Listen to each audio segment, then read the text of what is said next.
샬롬 할렐루야. 데살로니가 전서 5장 23절. 평강의 하나님이 친히 너희를 온전히 거룩하게 하시고 또 너희의 온 영과 혼과 몸이 우리 주 예수 그리스도께서 강림하실 때에 흠없게 보존되기를 원하노라. 아멘. 1차 영혼력 세 번째, 하나님의 택함과 택정함입니다. 생명의 잉태와 관련하여 하나님의 택함과 택정함이란 각각 무엇인지 살펴보고 다음 주제인 씨와 밭에 관하여도 살펴봅니다. 성경을 보면 택함이나 택정함에 대한 표현이 나옵니다. 하나님께서 인간 경작을 계획하시고 그 섭리를 이루기 위해서 특정한 인물을 택정하여 쓰시는 경우도 있고, 일반적인 기준을 정하여 그 기준 안에 들어온 사람을 택하여 쓰시는 경우도 있습니다. 택함이란 하나님께서 어떠한 테두리를 만들어 놓으셔서 그 안에 들어온 사람은 누구나 택함 받을 수 있다는 것을 말합니다. 예를 들어 구원의 문제라면 구원의 테두리를 만들어 놓으시고 그 안에 들어온 사람은 누구나 구원받을 수 있는 것입니다. 즉 믿음으로 예수를 구주로 영접하여 하나님의 말씀대로 살아가는 사람을 하나님의 택함을 받았다 하는 것이지요. 어떤 사람들은 마치 하나님께서 주관적으로 구원받을 자와 구원받지 못하고 멸망받을 자를 처음부터 이미 택해 놓으신 것처럼 생각합니다. 그래서 한번 주님을 영접하고 구원받은 사람은 비록 말씀대로 살지 못해도 결국은 구원받도록 강권적으로 역사하신다고 착각하기도 하지요. 그러나 우리 하나님은 결코 그런 분이 아닙니다. 하나님께서 구원의 테두리를 만들어 놓으셨기에 자유의지 가운데 믿음을 가지고 이 테두리 안에 들어오는 사람은 하나님의 택함을 받아 구원에 이르는 것이지요. 반면 구원의 테두리 안으로 들어오지 않으면 택함 받지 못하며 일단 들어왔다 해도 다시 나가버리면 이 역시 택함을 받지 못한 것이 되어 구원에 이르지 못하는 것입니다. 고린도전서 3장 17절에 누구든지 하나님의 성전을 더럽히며 누구든지예요. 누구든지 하나님의 성전을 더럽히면 하나님이 그 사람을 멸하시리라 했고, 히브리서 6장 4절에서 6절에 보면은 한번 비침을 얻고 하늘의 은사를 맛보고 성령에 참여한 바 되고 하나님의 선한 말씀과 내세의 능력을 맛보고 타락한 자들은 다시 새롭게 하여 회개케 할 수 없나니 이는 자기가 하나님의 아들을 다시 십자가에 못 박아 현저히 욕을 보임이라 했습니다. 즉 주님을 알고 믿었다 해도 다시 구원의 테두리에서 벗어나면 결국 멸망에 이르게 된다는 말씀입니다. 그래서 마태복음 22장 14절에 정함을 받은 자는 많되 택함을 입은 자는 적으니라 하셨습니다. 예수 그리스도를 구주로 영접하여 하나님 말씀대로 살아가는 사람을 가리켜 택함 받았다고 하는 것입니다. 그러면 택정함이란 무엇일까요? 이는 만세 전부터 모든 것을 예지하시고 예정하신 하나님께서 인간 경작의 섭리를 이루기 위해 어떤 사람을 택하여 그 삶을 전폭적으로 주관해 가시는 것을 말합니다. 예를 들어 믿음의 조상으로 세우신 아브라함이나 이스라엘의 머리가 되게 하신 야곱, 출애굽을 위해 택하신 모세 등이 바로 하나님의 섭리 가운데 큰 사명을 감당하기 위해 택정함을 입은 사람들이지요.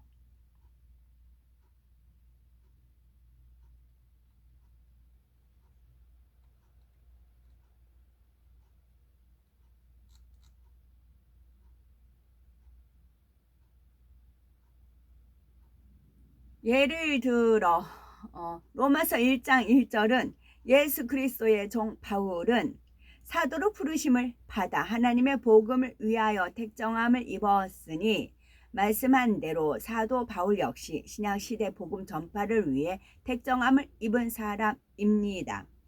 하나님께서는 인간 경작의 섭리 가운데 어느 시점에 어떤 중심과 마음을 가진 사람이 태어날 것을 아십니다. 따라서 하나님께서 원하시는 목적을 위해 사용할 사람을 선택하여 큰 사명을 이루게 하시는 것입니다.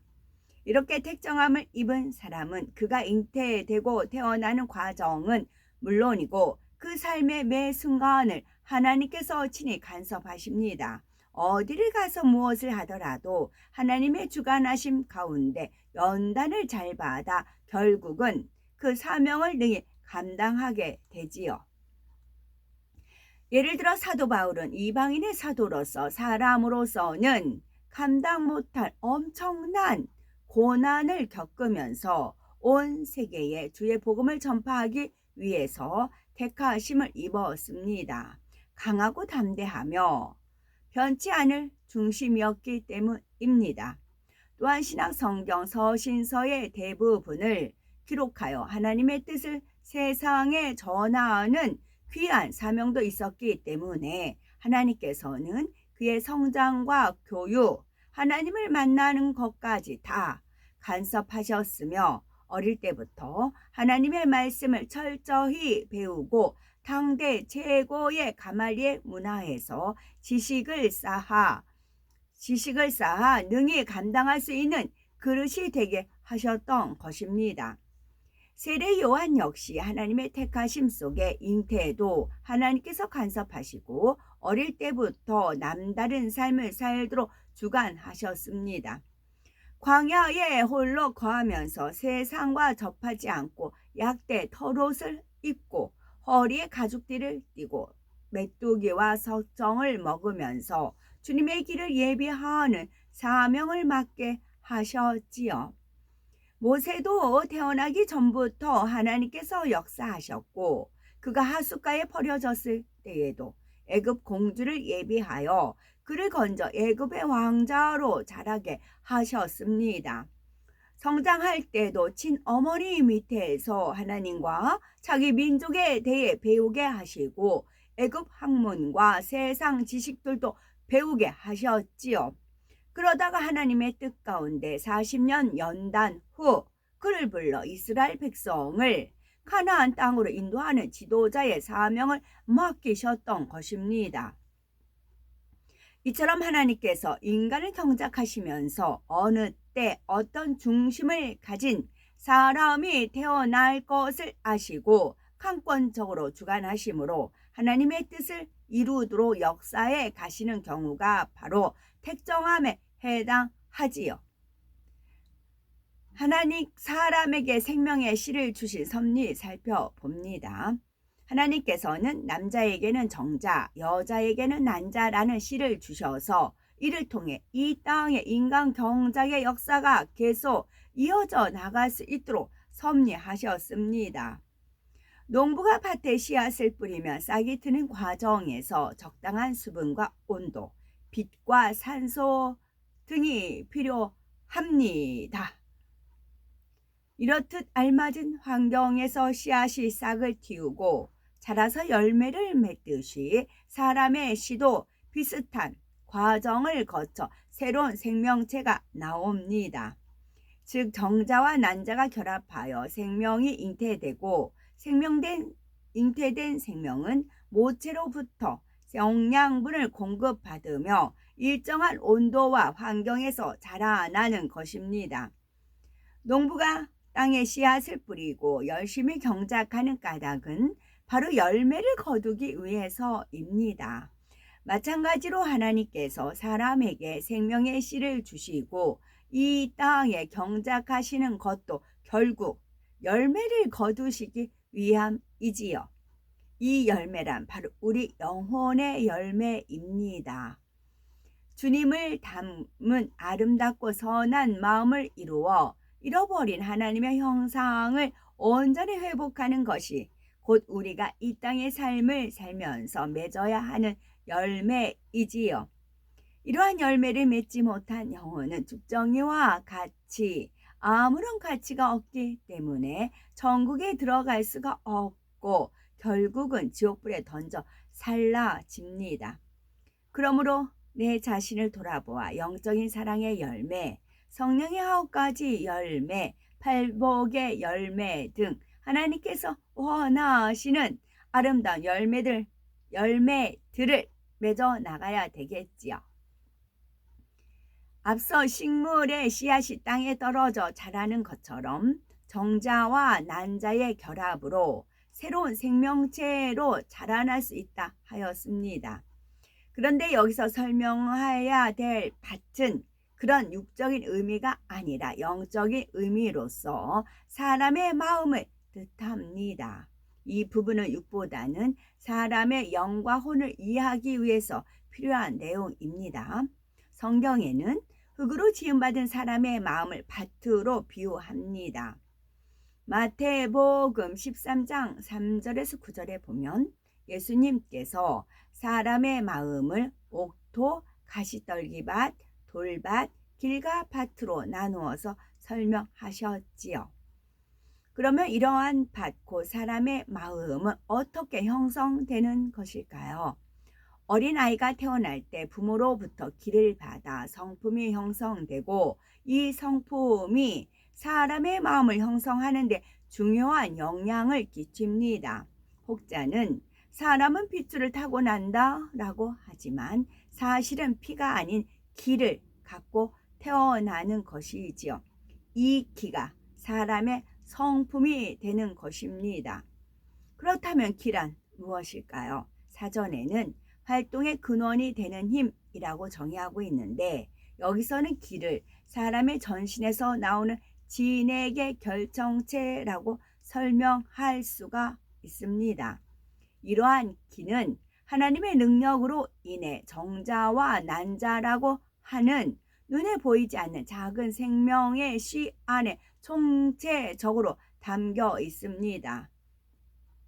그래서 아이가 태어나면 부모의 기를 이어받아 생김새뿐만이 아니라 성품이나 성격, 버릇까지도 닮아 나오는 것을 볼 수 있지요. 다시 말해 사람은 부모의 기를 이어받아 성품을 타고나고 그 성품 가운데 마음을 형성하게 됩니다. 가령 어린 아이는 날 때부터 온유하고 인내심이 있는가 하면 어떤 아이는 혈기가 많고 조급합니다. 그러면 그 부모 역시 그러한 경우를 보게 되지만 기라는 것이 그만큼 중요합니다. 뿐만 아니라 사람의 마음을 형성함에 있어 환경적인 것이 매우 중요합니다. 예를 들어 아이가 막 태어났을 때는 아무것도 심기지 않는 밭처럼 입력된 것이 없기 때문에 아무 생각도 없는 무의 상태이지요.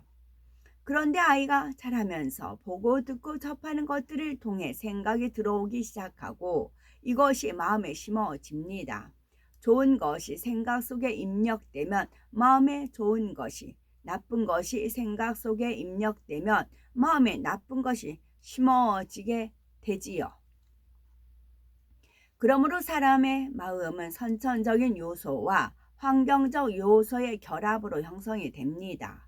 즉 부모의 기를 타고 나온 밭 자체에다 이 세상에 태어나 성장하면서 어떠한 것을 내 생각 속에 입력하고 배우고 담았느냐에 따라 마음밭이 달라지는 것입니다. 가령 좋은 마음밭을 갖고 태어났다 해도 성장하면서 나쁜 것을 입력시켜 나가면 나쁜 밭으로 바뀝니다.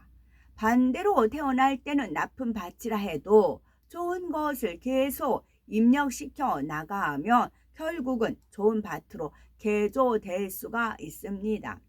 물론 겉모습은 악하다 해도 원래 온유한 기를 타고난 사람은 그렇지 않은 사람보다 변화되기가 쉽습니다.